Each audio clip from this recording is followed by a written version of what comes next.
लेकिन आपने कंवल शौजब को भी, पीटीआई और गौहर खान को भी ट्रीट किया है एज इन्फॉर्मेंट्स इन पैराग्राफ्स 117 से लेकर 118 तक. And that is why the material filed by PTI/Gauhar Ali Khan and Kanwal Shawzab has been so extensively relied upon in the judgment of the 8-member bench. They said, हमने सुन लिया, आपका material हमने ले लिया.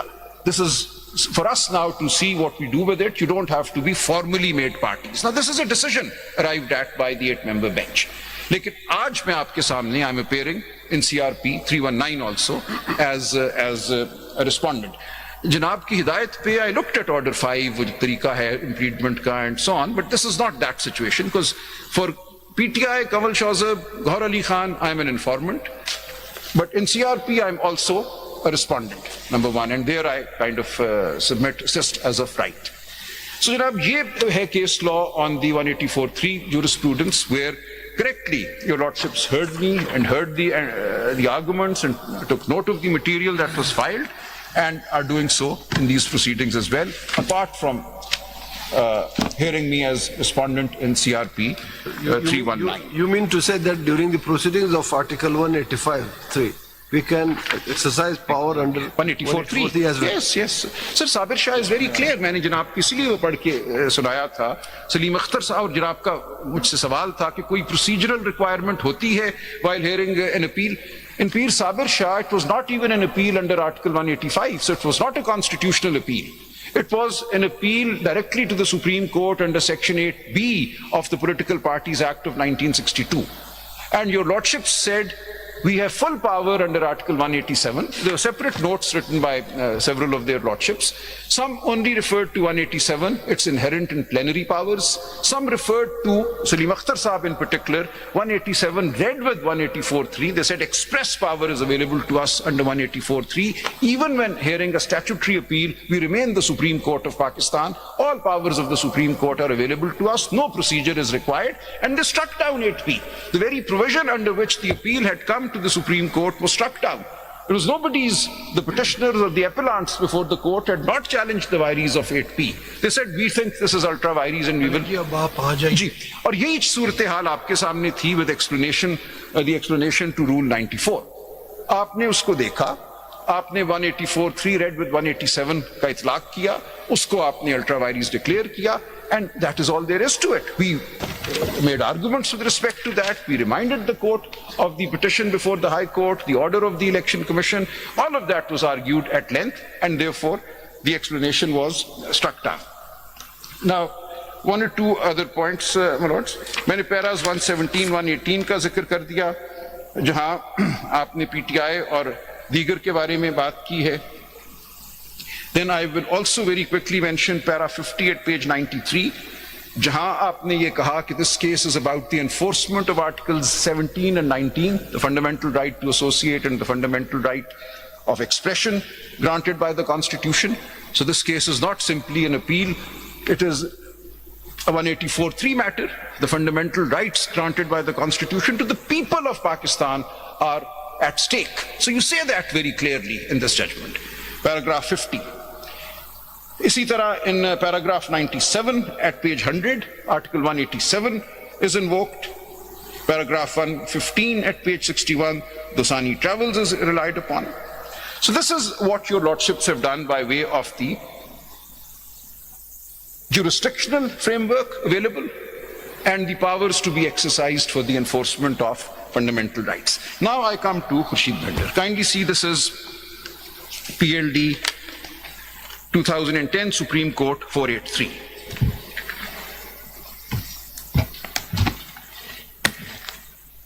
Supreme Court? Ji, 2010 Supreme Court 483.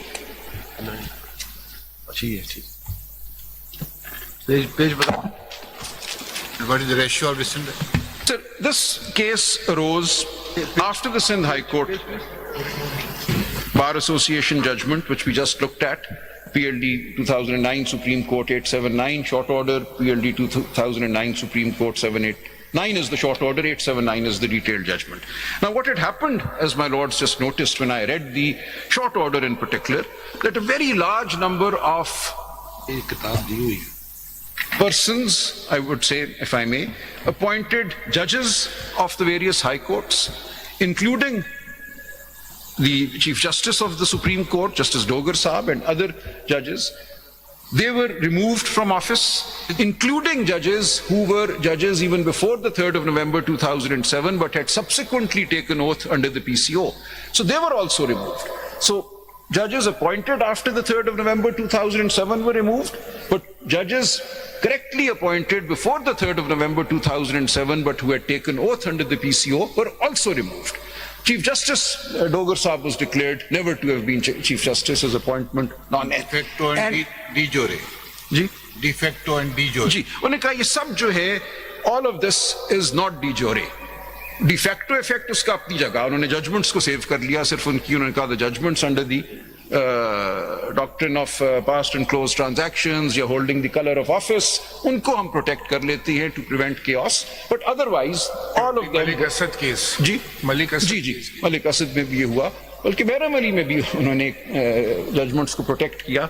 And महरम Ali का सोचनाक पहलू ये था कि some had been hung by the time the Mahram Ali case came and said that the law was void ab initio, but be that as it may.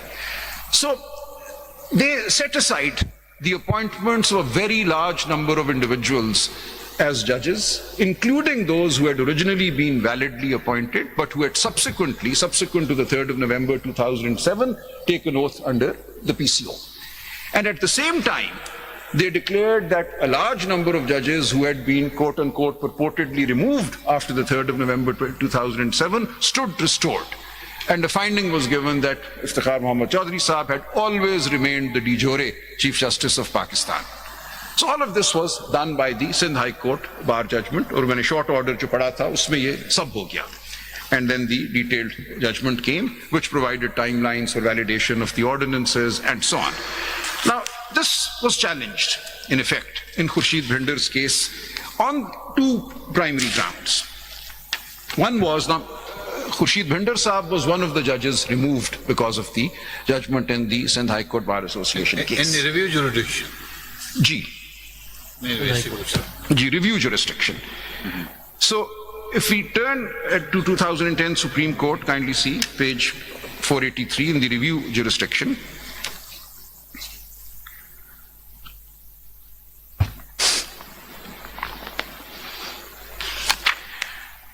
Two primary grounds were urged.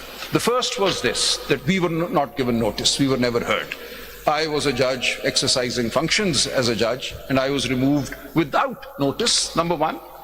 No proceedings in the nature of quo warranto were initiated. No proceedings under Article 209 of the Constitution were initiated against me or any of the other judges who had been removed, and therefore this order could not have deprived me of my position as a judge. And at the same time, the court considered that so many other people had been granted relief, quote unquote, who were not before the court, but who had been removed as judges after the... You can say to some extent injustice was caused without hearing them. So this was the argument made. But in present impugned judgment, what injustice was caused with the Noon League and people... No injustice, sir. बल्कि ये तो मौजूद हैं. In fact, यहाँ तो ये कहा जा रहा है कि पीटीआई के लोग मौजूद नहीं थे. So हम तो नहीं कह रहे कि हमें सुना क्यों नहीं गया और हमें क्यों सीटें दे दी गई हैं हमें सुने बगैर.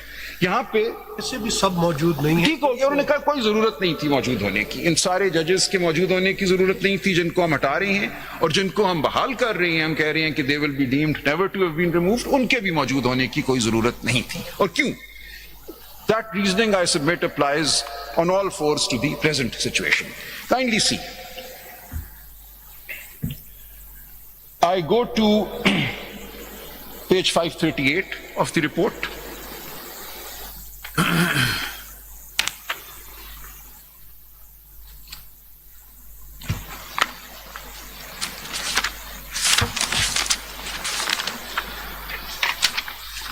I read para 40 at page 538, kindly see.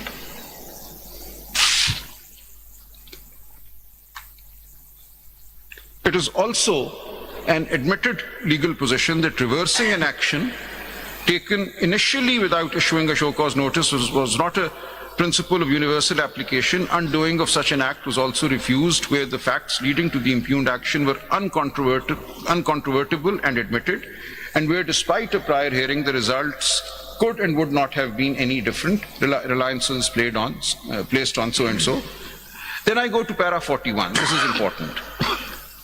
No stricture was passed qua their eligibility, integrity, entitlement, qualifications, and besides that, the removal from the office of judges does not amount to be a stigma, and therefore the doctrine of audi alterum partem, argued with vehemence, cannot be pressed into service, which otherwise is not universally recognized due to certain limitations. So they're saying, look, we are not saying that these people were not eligible to be judges.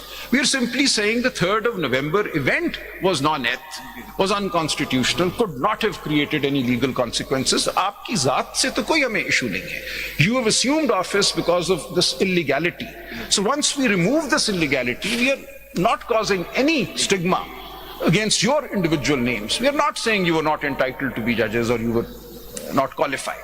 So this is the key finding in this case. I move on to paragraph 43 very quickly. I won't spend much time there. At page 541.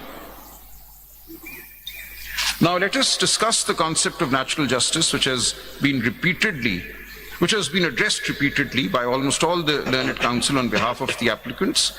In India, the concept of natural justice was discussed in the case of Swadeshi Cotton Mills versus Union, AIR 81, Supreme Court 818. I leave that. Then I go on. The next few paragraphs continue with this concept and why it does not apply where there is no stricture passed against a person. But I come to 46 at page 544. Para 46. As mentioned above, all appointments made in the superior judiciary have been declared to be unconstitutional, void ab initio, and of no legal effect, and such appointees shall cease to hold office forthwith. In such view of the matter, as rightly pointed out by Mr. Rashid Rizvi, learned senior advocate, Supreme Court, that any superstructure subsequently built on the basis of such void orders passed under the garb of PCO did not possess any legal sanctity, and besides that, it is well settled by now that constitutional jurisdiction cannot be invoked in aid of injustice. It is noteworthy that the courts have refused to intervene, and the judicial consensus is that where the grant of relief would amount to retention of ill-gotten gains or would lead to injustice or aiding the injustice, as such, the question of the applicability of natural justice does not arise, and in support thereof, various cases can be cited, which are as under. I leave that then. Para 47, I'll briefly pause over. It is well settled by now that the object of the establishment and the continued existence of the courts of law is to dispense and foster justice and to right the wrongs. This purpose can never be completely achieved unless the injustice done was undone and unless the courts stepped in and refused to perpetuate what was patently unjust, unfair, and unlawful. Then I go to para 50. It was the concept illegality multiplied by legality is equal to illegality. Quite so, quite.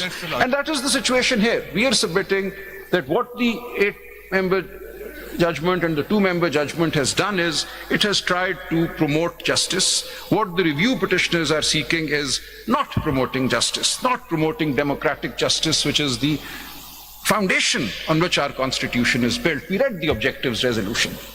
It is representativeness, it is political justice. The concept of political justice features in the objectives resolution. So is this going to be political justice, where we have won in KP 83% of the general seats to be given 0 seats, reserved seats? So what your lordships have done, both the 8-member judgment and the 2-member judgment, is to promote justice. And it is unexceptionable, therefore. What the review petitioners are seeking is a complete reversal of what this court has done lawfully. Sir, एक यहाँ पे शेर आता है, if I may not, sir. खलीजे इक़्तिदार सरकशों से पाट दी गई, जो हाथ आई फिर से सर खलीजे इक़्तिदार सरकशों से पाट दी गई, जो हाथ आई दौलते गनीम बांट दी गई, मसाहिबीन शाह मुतमईन हैं. This is इफ्तिखार आरिफ, आखिरी आदमी का रिज्स. But I was reading this a few days ago and I just realized how close it is to what has happened here. खलीजे इक़्तिदार सरकशों से पाट दी गई. उठाओ. जो हाथ आई दौलते गनीम बांटती गई. You are before the constitutional court. Sir, I am. I move on, sir. I move on. I move to para 51, my lord. I move Constitution को एक to. तरफ रख दीजिए. Similar सारी similar provisions को position एक was तरफ. in 2018. The laws as per और your- सारी as per your Sir, voice. लॉ ही मैं जनाब के सामने इसी अर्ज पे कर रहा हूँ. Para 51 then, sir, very quickly. यही कह उसमें उन्होंने कहा कि इसमें कोई injustice नहीं है in telling people who were appointed under the PCO or who took oath under the PCO that they may not carry on as judges. Then para 54, kindly see, they say that our judgment is a judgment in rem, bada important मामला है. And when a judgment is passed in rem, then it will impact people who were not directly before the court. That is clear. So once a judgment in rem is given declaring something to be non-net, void ab initio, its consequences will ensue, and nobody can say that they were not heard because this was not a judgment in personam. That's paragraph 55, I underline that. And paragraph 55 then is one of those paragraphs that we see in Asma Jahangir's case, we see that in the Sindh High Court bar, and we see that now again in Khurshid Bhinder's case, and I will read this if I may. In fact, the judgment impugned has been considered in the country as well as on global level as a triumph of democratic principles and a stinging negation of the dictatorship. It is the first instance of the Supreme Court stating in a categoric, loud and abundantly clear manner that military interventions are illegal and will hardly find any colluder in future within the judiciary. The impugned judgment provides much needed redress, as it will render considerable help in blocking the way of adventurers and dictators to creep in easily by taking supra-constitutional steps endorsed, supported and upheld under the garb of the principle of necessity in the past, which will never happen again. Had our superior judiciary followed the path of non-PCO judges, the course of Pakistan's political and judicial history would have been different. The verdict has been appreciated by all segments of society for being issue-oriented rather than individual-specific, and therefore no individual, including the petitioners, should be aggrieved. The judgment impugned would encourage future justices to take the firm stand against usurpers. The judgment impugned, being in the supreme national interest, hardly needs any justification for review. The review applications being not maintainable are accordingly dismissed. These are the reasons for our short order dated 13/10/2009. And there's one other issue. They have not argued that before this court, that some legislation was passed subsequently whereby the Election Act has been amended. Now, the effect of that legislation has not been argued before this court.